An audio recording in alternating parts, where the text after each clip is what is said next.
بسم الله الرحمن الرحيم. ان شاء الله هنبدأ نعرف الانترفيس بتاعت مايكروسوفت بروجكت.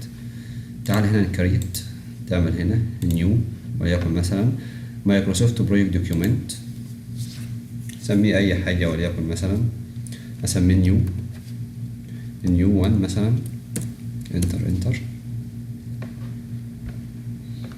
ماشي. زي ما حضرتك شايف كده اول ما بيفتح معاك على ريبون اسمها تاسك، في هنا ريسورسز ريبورت وهكذا، في بعض الريبونز التانية سيبك منها.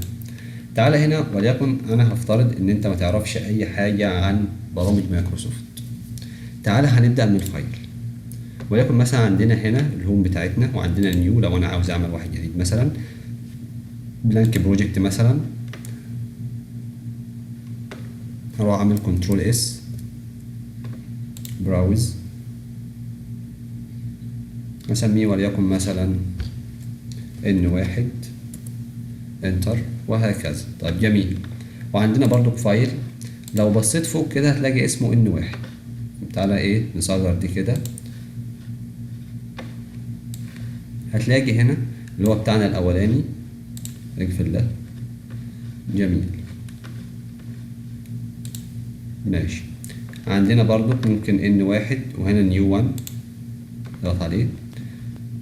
طبعا لما انا عملت نيو 1 المفروض اسمه هنا يبقى نيو 1 موجود هنا اهو، ده كده نيو 1 بتاعنا. انا برضو بقول النيو 1 راح فين. طيب انا لو ضغطت هنا هيكبر وهيبقى موجود هنا، ضغطت هنا عليه هتلاقي هنا ده النيو 1 بتاعك. طيب جميل.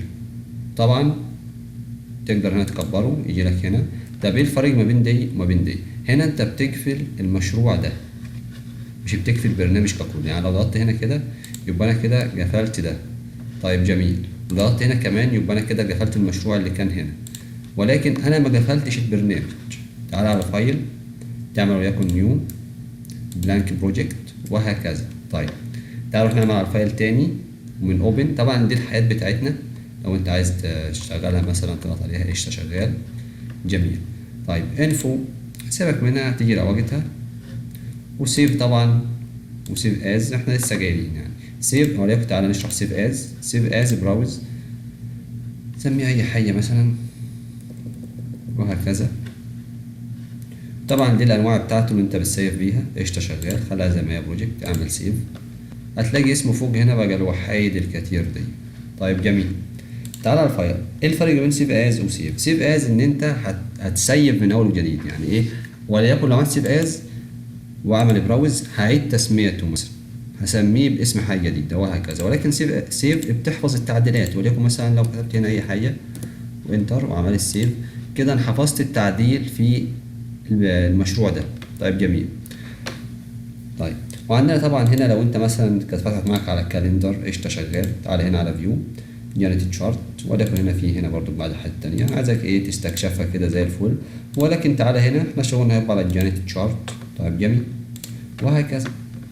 طبعا في الحاجات الجميله التانية، وعندنا هنا وليكن بروجكت انفورميشن، وعندنا تشينج تايم، وعندنا الحاجات الجميله ان شاء الله وكالكيوليت بروجكت وهكذا. سيبك من ده كله، ان شاء الله من المره الجايه هنبدا نتعرف عن البرنامج ونبدا ان احنا نتعلم فيه. دي كانت حاجه كده انترفيس عن البرنامج، وبكده نكون خلصنا. والسلام عليكم ورحمه الله وبركاته وشكرا.